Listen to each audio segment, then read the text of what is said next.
Hey everybody, so here are some Google Chrome extensions that we love, or specifically I love for productivity and different things. And I'll show you some computer applications that I really enjoy using as well, and hopefully you get some value from it.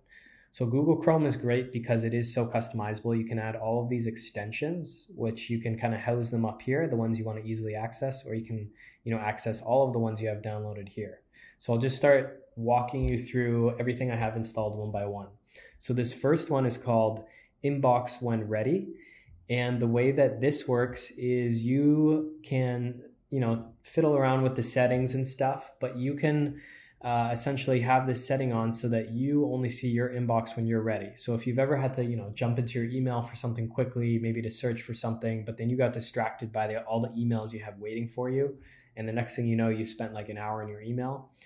This is very handy. So you can, when you are ready to access your email and jump into your inbox, which hopefully isn't too many times a day, hopefully you can kind of batch that into 1 or 2 or 3 time slots where you really go in there and you're not just, waiting for emails to come in all day.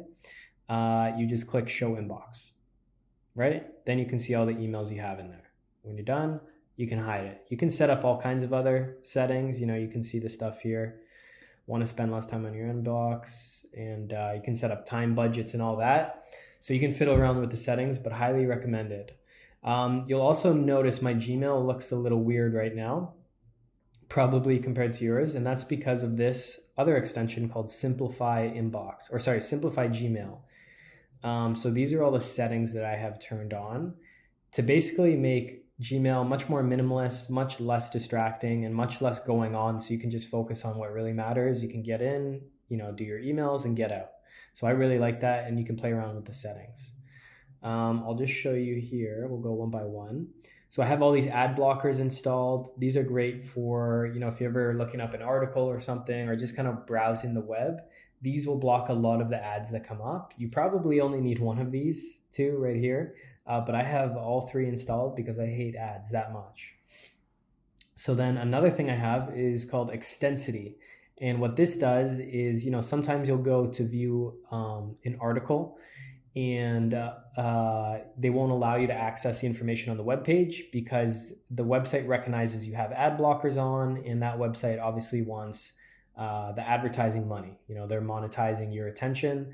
And so they say you can't access this information without uninstalling your ad blocker. So rather than uninstall and reinstall, go through all that, I just have this one where you can quickly enable and disable any extension. So I'll just check those off and then check them back on when I'm done. So next up, we'll do Calendly. So Calendly is a really cool booking software program you can use. So right now I've been booking podcasts for Tom for the Rockstar podcast, and this is an example event type that I might send someone when I'm booking a podcast. I'll say, here's all the available times that Tom has, and then they can click into the time that works for them, select the time, and then you can set up all kinds of things. You can ask questions. This will send automatic Google Calendar events. You can hook it up with Zoom, so it generates a Zoom ID. You can hook it up, you can select phone call, in-person meeting. It's just a very cool kind of minimalist booking software. And because I've been using it so much recently, I have this Calendly extension, which has all the different event types that I've set up for booking things with Tom, specifically podcasts and stuff with different time slots, so I can kind of help manage his calendar a bit. Another thing you can do with this, so you can just send the link to people to book, which takes them to a page like this, or you can do this thing where you add times to an email. So I'll find the next available times, and you can select up to 3 times. It copies it to your clipboard, and then when you go to book an email, to go book a podcast and email somebody the booking times, you can just make it really easy for people to book with you, low barrier to entry. And you can just paste that, and people can directly click into the time that works for them, and it'll take them to the Calendly page where they can, book and answer any questions we might have set up or whatever. So really like that one, and highly recommend Calendly. Checker Plus is just a great way to easily access your Google Calendar. So I have access to multiple different calendars that we use here at Rockstar. So I'll just quickly go in here to check, different event types, that type of thing. You can change the view from, monthly to weekly to daily to whatever you want to do. It's being super slow for me right now, but I have access to all my different calendars right here that I can pull up. So that's just a quick way of checking dates or booking things in. You can also book from here, change the view. It's just really handy and a quick way to access your calendar.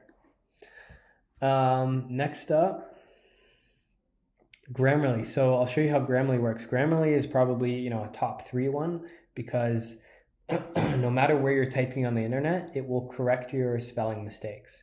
So here's like an example, little property write-up that I have in here, but Grammarly flags all of these, within my emails, and it just gives me all the suggestions to correct the grammar. So for the most part, all the grammar corrections are super helpful, and you can just easily fix all your spelling mistakes by just clicking through, and then boom, the email's good to send. So highly, highly recommend Grammarly. It works on, all over the internet, different places you would type. Loom is what I'm using to film this video right now. It's great for, making little tutorial videos or sharing your screen and, doing a recording and being able to send that out. It's just sometimes much faster. Instead of trying to type something or explain something to someone, you can just record your screen and send them that. So I highly recommend Loom. Mini sticky notes. This is just a basic kind of notepad that you can add all these different types of notes to. So you can see I use that one a lot, and it's just great for, writing down little things you need to remember or do or organize. Now I'll show you how Pocket works. Let's say you want to search up an article, or you find an article or a video or a podcast that you want to access later because maybe, you're supposed to be working. You don't have time to read about Bitcoin. You got stuff to do. So what I'll do is I'll click this button. It saves this article, this link to my Pocket, right? You see here, page saved.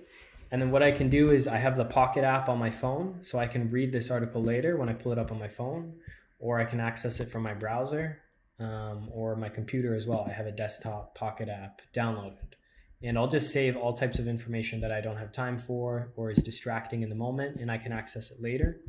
So you can see here, this is what an article looks like once it's saved into my Pocket, right? So here's all the saved things. So that Bitcoin news article I just saved will show up here, right there. Right, so now I can click into this when I have time later, either on my phone, which I mainly do, or on my computer, and I can read all the articles that I've saved for myself.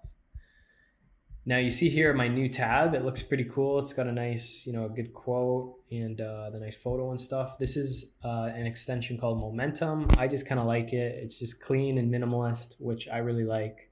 You can access all of your links here that you want to put. You can put, bookmarks for yourself. You can access all of the Google apps here. And all of these extensions, you can play around with the settings and change them to however you like. So I won't go into detail on each extension, but you can just play around and see how you like them. What else do we have? Nudge is pretty cool. So the way Nudge works, it has a bunch of different things that it does for you.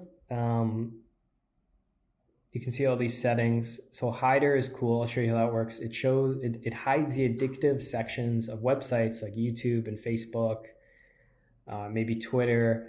I definitely have it on for YouTube and Facebook because I need to use these for my work at Rockstar, but I don't want to get sucked into all the other stuff. So this is what it looks like on YouTube.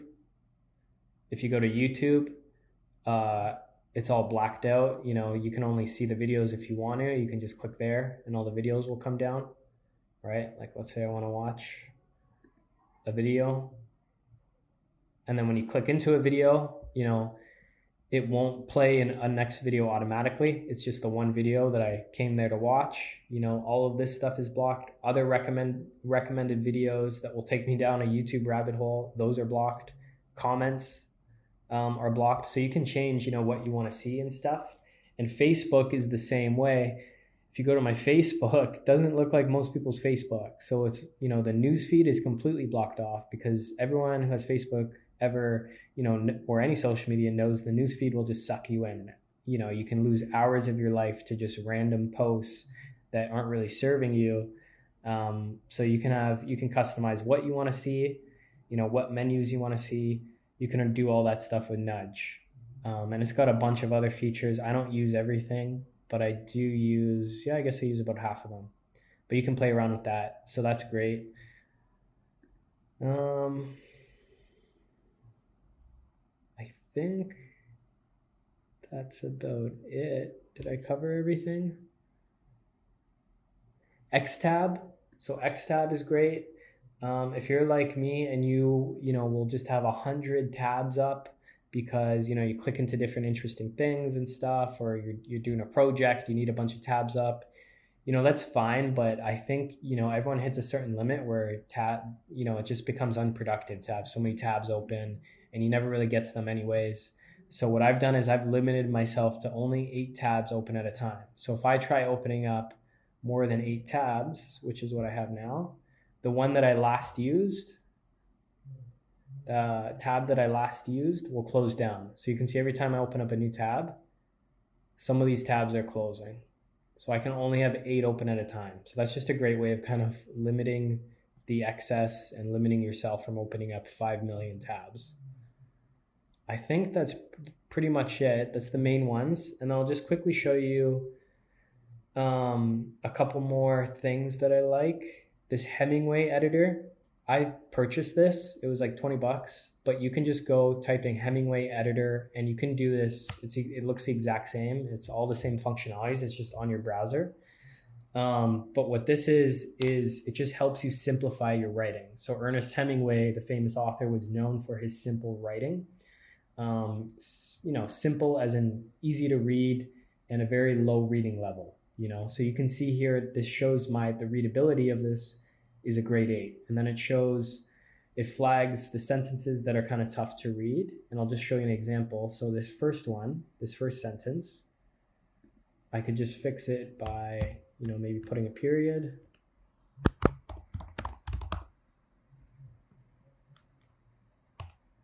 Boom.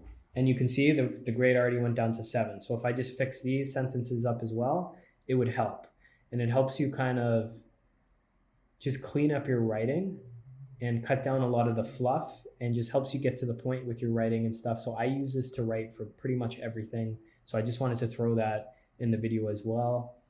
And maybe one last thing, you can see my desktop is very, very minimalist. I only have the apps that I'm using right now or that I frequently use right here.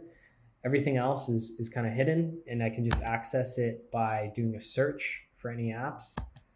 So I'm trying to pull up the search. I can just search. So let's say I needed to use some app, whatever, Notes. I can just search up Notes. And my computer's being slow because I'm doing this recording. So it's not pulling up, but usually a whole list appears right here, and I can just click into Notes. It's just too much going on right now on my computer. And last but not least, I'll show you Bartender, and this just helps you organize this top menu. This is another thing that I purchased, is very cheap, but it helps you just clean up your computer, makes it very minimalist, and just allows you to focus on whatever you're actually trying to get done on your laptop. So this is, I guess, for a Mac specifically, but it's kind of cool. So if I want to access all this other stuff, I could just click the dots. Other than that, it's very clean, it's very minimalist, and that's it. Hope you got some value from this, and hopefully you try some of these out and see what works for you. And if you like this type of video, let us know, and we can try to make some more productivity focused things in the future. Thanks.